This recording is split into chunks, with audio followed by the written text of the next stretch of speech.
স্বাধীনতা শব্দটি কিভাবে আমাদের হলো কবিতার বৈশিষ্ট্য। বঙ্গবন্ধুর ঐতিহাসিক ৭ই মার্চের ভাষণের প্রেক্ষাপটে কবিতাটি রচিত।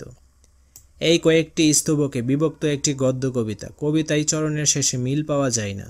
মাঝে মাঝে এক চরণের মাঝখানে শুরু হওয়া বাক্য পরের চরণে গিয়ে শেষ হয়েছে। কবিতাটিতে পুনরাবৃত্ত অনুপ্রাস দেখা যায়। এক খণ্ড অখণ্ড আকাশ। এখানে মধ্যাহ্ন ড ধ্বনির পুনরাবৃত্তি ঘটেছে। এটি এক ধরনের শব্দালঙ্কার। কবিতায় উপমার ব্যবহার হয়েছে, যেমন জনসমুদ্রের উদ্যান সৈকতে। এখানে উদ্যানকে সৈকতের সঙ্গে তুলনা করা হয়েছে। এটি এক ধরনের অর্থালঙ্কার। কবিতাটির লয় ধীর গতির।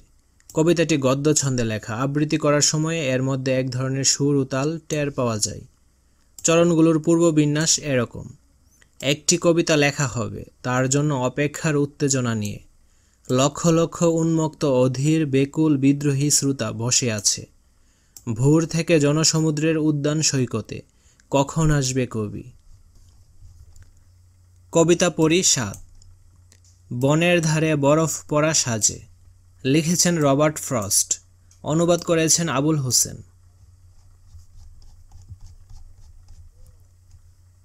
কবিতার কাঠামো বুঝি। বনের ধারে বরফ পড়া সাজে কবিতাটি পড়ার পর নিচের ছকটি পূরণ করো। প্রথম কলামের জিজ্ঞাসাগুলোর জবাব দ্বিতীয় কলামে লেখো। এক কাজের জন্য সহপাঠীদের সাথে আলোচনা করো এবং শিক্ষকের সহায়তা নাও। তো চলো এখন আমরা এর অ্যান্সার স্ক্রিপ্টে চলে যাই। বনের ধারে বরফ পড়া সাজে। অনুপ্রাসের উদাহরণ। জবাব: অন্তমিল অনুপ্রাস, আমার খামার। সাজে মাঝে পুনরাবৃত্তি অনুপ্রাস, এমন সুন্দরবন গ্রহণ কি ঘন। উপমার উদাহরণ। উপমা নেই। লয়ের প্রকৃতি, লয় ধীর গতির। ছন্দের ধরন, অক্ষরবৃত্ত ছন্দে লেখা। জীবনের সঙ্গে কবিতার সম্পর্ক খুঁজি। ১০০ থেকে ১৫০ শব্দের মধ্যে নিচের প্রশ্নগুলোর উত্তর লেখো। এরপর সহপাঠীর সঙ্গে আলোচনা করো এবং প্রয়োজনে তোমার উত্তর সংশোধন করো। তো এখানে সর্বমোট ৩টি প্রশ্ন দেওয়া রয়েছে। চলো এখন আমরা এই প্রশ্নগুলোর অ্যান্সার স্ক্রিপ্টে চলে যাই। প্রথম প্রশ্ন: বনের ধারে বরফ পড়া সাজে কবিতায় কবি কি বলতে চেয়েছেন? উক্ত কবিতায় কবি শত থেমে যাওয়ার ইচ্ছার মাঝেও এগিয়ে যেতে হয় নিজ লক্ষ্যে, এই অনুভূতিটি কেমন তা ঘুর এবং মুনিবের অবস্থার মাধ্যমে বর্ণনা করতে চেয়েছেন। বছরের সব থেকে অন্ধকার সন্ধ্যায় কবি থেমেছেন এক পরিচিত বনভূমির মাঝে, যেখানে দাঁড়িয়ে তিনি দেখেছেন কিভাবে সবুজ বন সাদা বরফে ঢেকে যায়। তিনি সৌন্দর্য উপভোগ করলেও তার ঘোড়াটি ভীষণ বিরক্ত, কারণ ঘোড়াটি ভাবছে ধারে কাছে আশ্রয় নেওয়ার মতো কোনো খামার নেই। তারপরও তার মনিব কেন জমে যাওয়া হ্রদ ও বনানীর মাঝখানেই থেমে আছে। সে লাগামের ঘণ্টি নেড়ে মাথা নিচু করে জিজ্ঞেস করতে চাই, কোনো ভুল হয়েছে কিনা। চারপাশে তুষার সমৃদ্ধ বাতাসের শব্দ ছাড়া অন্য কোনো শব্দ নেই। এমন সুন্দর দৃশ্য, গহীন বন বরফে আচ্ছাদিত।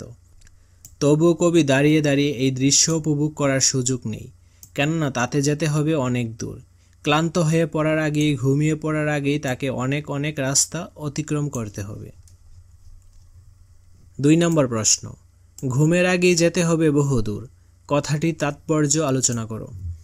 ঘুমের আগেই যেতে হবে বহুদূর, এ কথাটির মানে হলো কবির সামনে লম্বা রাস্তা পাড়ি দিতে হবে। এজন্য যদি কবির বিশ্রাম নিতে ইচ্ছে হয়, যদি ঘুমিয়ে পড়তেও ইচ্ছে করে, তাও তিনি করতে পারবেন না, কেননা লম্বা সফর শেষ করার জন্য তার কাছে খুব বেশি সময় অবশিষ্ট নেই। তাই ক্লান্ত হয়ে পড়ার আগেই, অলসতা পেয়ে বসার আগেই তাকে যতটা সম্ভব এগিয়ে যেতে হবে। জীবনে চলার পথে আমাদের নানা ধরনের বাধা বিপত্তি অতিক্রম করতে হয়। কখনো কখনো থেমেও যেতে হয়, তবে তা মূল যাত্রাকে যেন বাধাগ্রস্ত বা প্রভাবিত না করে, সেদিকে খেয়াল রাখাটা খুব জরুরি। কেননা জীবনে কিছু অর্জন করতে হলে সমস্ত বাধা বিপত্তিকে অতিক্রম করে নিরবিচ্ছিন্নভাবে নির্ধারিত লক্ষ্যের দিকে এগিয়ে যেতে হবে। ৩ নম্বর প্রশ্ন: এই কবিতাটির পরিবেশ ও প্রকৃতির সঙ্গে বাংলাদেশের পরিবেশ ও প্রকৃতির সাদৃশ্য ও বৈসাদৃশ্য দেখাও। বনের ধারে বরফ পড়া সাজে কবিতার সঙ্গে বাংলাদেশের পরিবেশ ও প্রকৃতির বেশ কিছু সাদৃশ্য ও বৈসাদৃশ্য আছে। সাদৃশ্য: উক্ত কবিতাটির মতো বনানীর দেখা বাংলাদেশেও পাওয়া যায়। এরকম ঘন সবুজ অন্ধকারচ্ছন্ন বন বাংলাদেশেও প্রচুর আছে। বাংলাদেশে প্রাকৃতিক এবং কৃত্রিম উভয় ধরনের লুক আছে।